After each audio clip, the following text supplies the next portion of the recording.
What is this gross fix capital या gross domestic capital formation या कुछ और यार, बेसिकली होता क्या है, कैसे क्लियर करते हैं, कैसे समझ सकते हैं, हमारे लिए बहुत important that we guys need to understand it. चलो समझते हैं। बेसिकली कहते हैं ग्रॉस डोमेस्टिक कैपिटल फॉर्मेशन, जिसको मैं हिंदी बोलूँ तो ग्रॉस कैपिटल फॉर्मेशन बोलूँ या ग्रॉस इन्वेस्टमेंट बोलूँ तो भी एक ही चीज़ है। तो gross fix capital formation, gross domestic capital formation या ग्रॉस इन्वेस्टमेंट क्या होता है, इसको समझ लेते हैं। हाँ यार, ये तो एक्सपेंडिचर मेथड में आता है और बहुत डोमिनेंट है, तो क्लियर कर लेते हैं कैसे।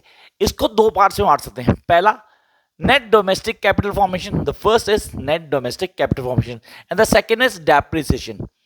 भैया जब मैं इन दोनों को ऐड करता हूं तो मेरे पास क्या आता है, gross domestic capital formation means net domestic capital formation plus depreciation is equal to gross domestic capital formation. चलो डन। अब ये नेट डोमेस्टिक कैपिटल फॉर्मेशन क्या है भाई, इसको हम बोलते हैं net domestic fixed capital formation.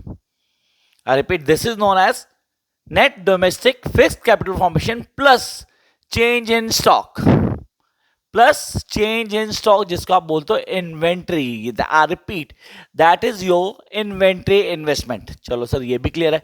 अब इन्वेंट्री इन्वेस्टमेंट की बात करूं तो भैया ये तो होता है हमारा closing stock minus opening stock.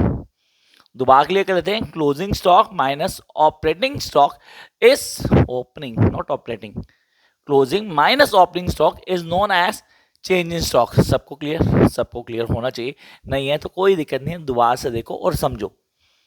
आगे आते हैं नेट डोमेस्टिक कैपिटल फॉर्मेशन से। इसके तीन पार्ट हो सकते हैं।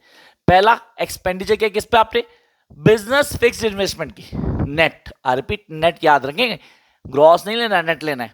Second, expenditure on residential houses, ये भी net. And the third and the last, government fixed investment, ये भी नेट। तो जब इनका सम करते हो ना आप seriously, you will get gross domestic capital formation. So this is something very important for national income students. I'm not talking about economic students, for national income students. I hope it's been clear.